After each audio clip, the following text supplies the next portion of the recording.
How much is your house worth? My wife and I had a bit of a shock recently. So we bought our home in 2022, right kind of at the very peak of house prices back when interest rates were still really, really low.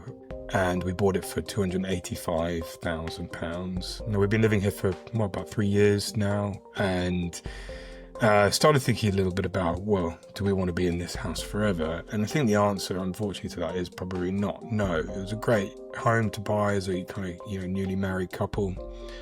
We've now had our first son, and we've got another one on the way very soon. And I mean, the house is a good size, but actually we want to move and live a little bit closer to my in-laws, just for a little bit of extra help with the childcare and that kind of thing. So this got us thinking about, well, what do? We need to move house. Well, we don't need to move house, but we'd like to, and setting aside all the costs of that, what do the numbers look like? And it was bad news, really. The house that we paid £285,000 for. We recently got a valuation from an estate agent, a couple of estate agents actually, and they said that it would now be worth about, based on the kind of market dynamics where we live, £265,000.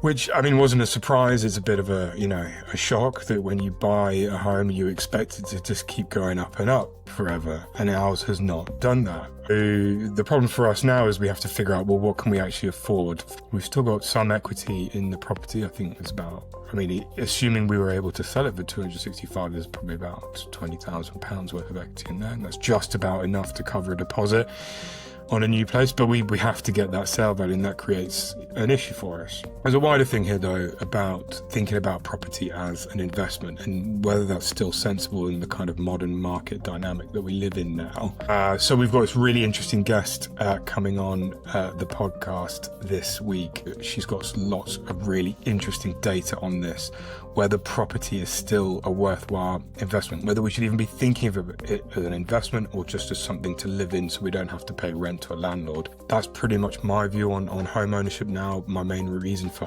owning a home is so that I don't have to have a landlord and live at their kind of whim or whatever, have to call them up every time something goes wrong. But that does put burden on our finances. We have to fix the boiler if it breaks. We have to keep the house painted. We have to clear the gutters. We have to get the windows clean.